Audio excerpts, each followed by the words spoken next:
welcome back to CravingCRP, a series made to show you how to have fun in a research park. Today I am showcasing two places that are great options for company outings, weekend gatherings, and hey, you can get in shape a little bit too while you're at it. So, let's get started.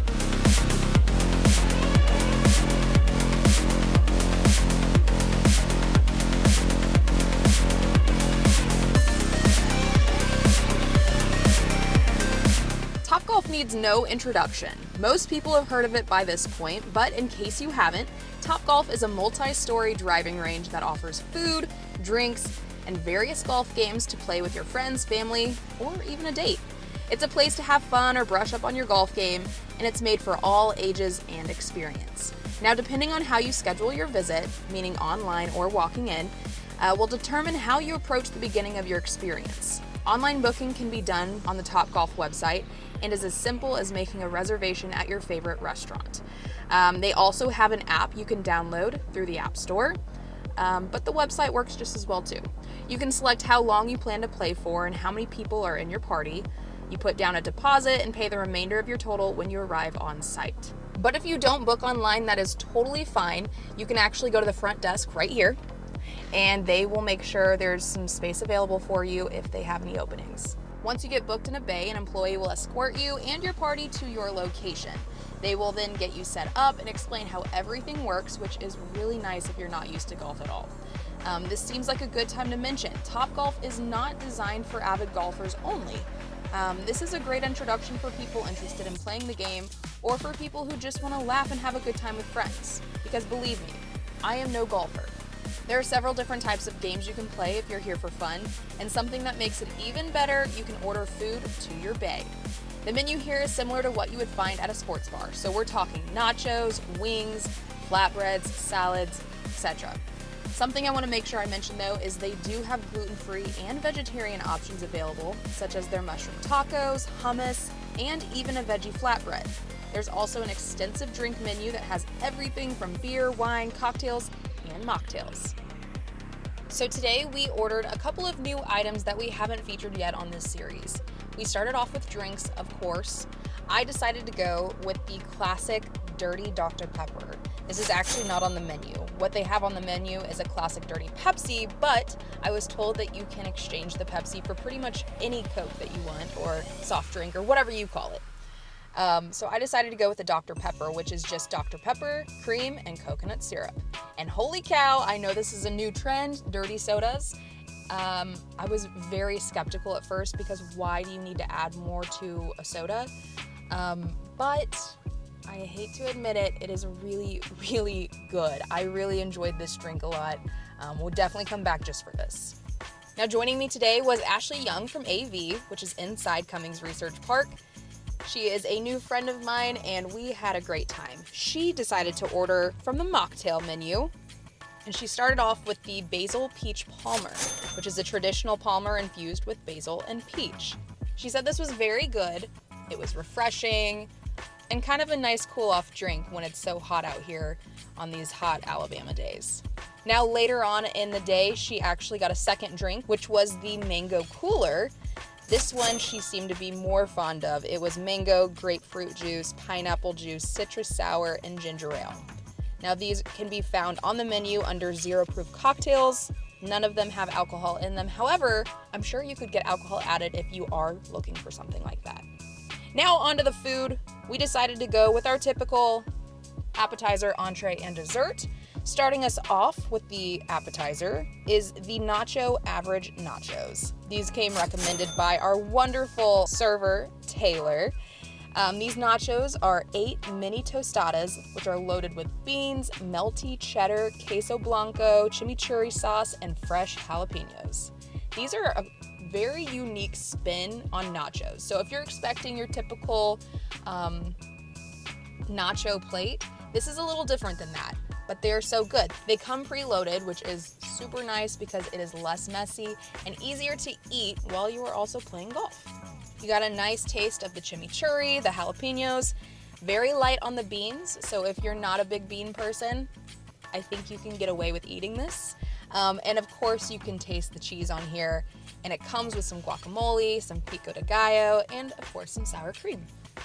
Now moving on to our entree today, we decided to go with these shrimp tacos. This is just 3 small tacos that come with some chipotle slaw, pico de gallo, avocado salsa, lime crema, and they come on some corn tortillas. You can get these vegetarian with mushroom, or you can get them with chicken and steak. Of course, we went with shrimp, and they come out looking beautiful. However, these might be the messiest tacos I have ever consumed. So, if you are planning to continue playing your golf game, don't order these yet. Maybe wait until after you're done.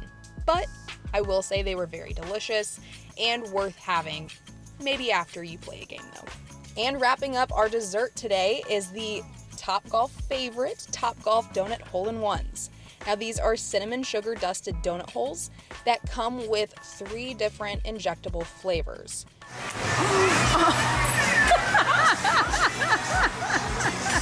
The options include chocolate, raspberry jelly, and Bavarian cream. This is a really fun dessert. You've probably seen it online before, but basically what you do is you grab a donut, inject the syringe, and boom, you add as much cream, jelly, or chocolate that you want. All of this food was very yummy.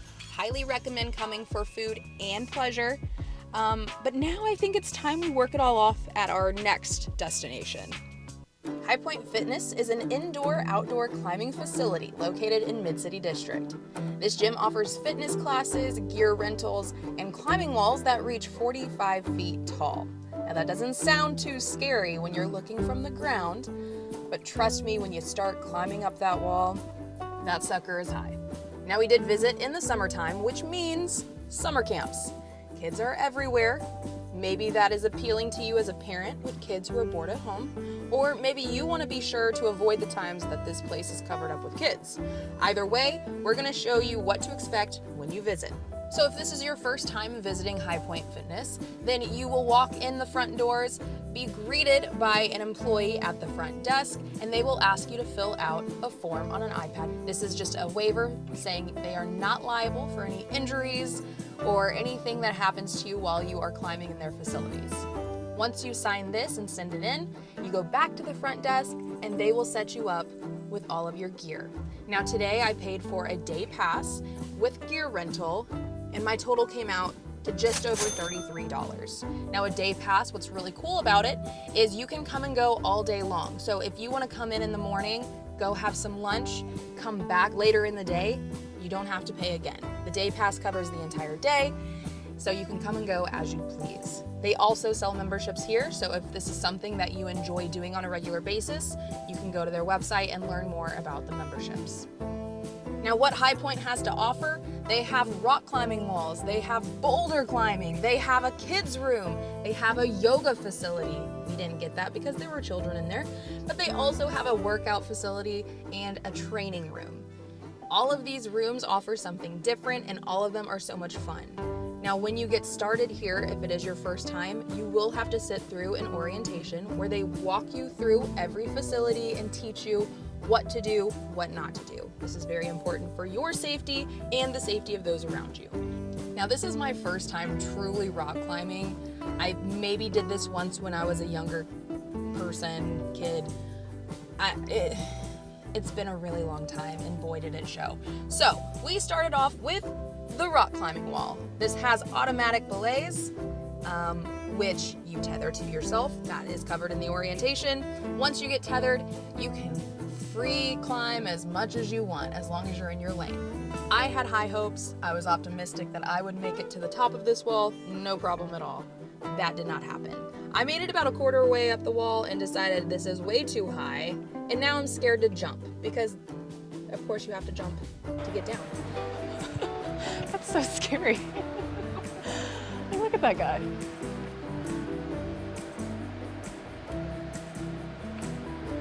I'll be honest.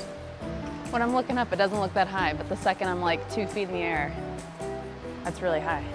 Now, something else I want to note when you climb the rock walls, there are scores associated with the different routes that show you the difficulty of each route. High numbers are easier, low numbers are harder. Moving on to some boulder climbing. I don't even know where I'm supposed to go.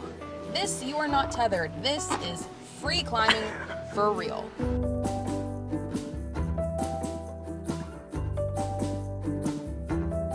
And that's it. That's the end of my journey here. We're doing great. That's about as good as it's gonna get, I think. Lucky for me, I made a nice, valiant effort at the free climbing, but to spare you guys the secondhand embarrassment, we luckily found two people, Tyler and Kylie, who were so graciously open to us filming them climb. Now these are two experienced climbers who definitely showed us how it's done. Thank you so much, shout out to Tyler and Kylie, y'all are awesome. And like I mentioned earlier, there is a kids room. This is for summer camps for small children who are just learning how to climb. There is a nice skyscraping mountain of buildings. I'm not sure what you call this, but it is really cool. You climb it to the top, like a little set of stairs. They also have some beginner rock walls that you tether to, and they kind of go from like easiest to hardest. And there's also a wall in the back where it looks like there might be a timer for you doing speed climbs. I just want to make sure I mention High Point Climbing and Fitness was so friendly and so easy. There was no judgment. They were willing to help us learn how to climb and make sure we are on our way and doing it safely. So this is just another good example of something fun to do in the research park. So two different places, but both offer some fun activities for you to enjoy in the park. If you've made it this far, thank you so much for watching. Please like this video, leave a comment below. Let us know, what do you like to do in a research park? I would love to hear it, and maybe we can try out some of your comments in the future. But until then, we have a couple more videos left in this series. But until those come out, please go back and watch our latest one on Main Event. See you later.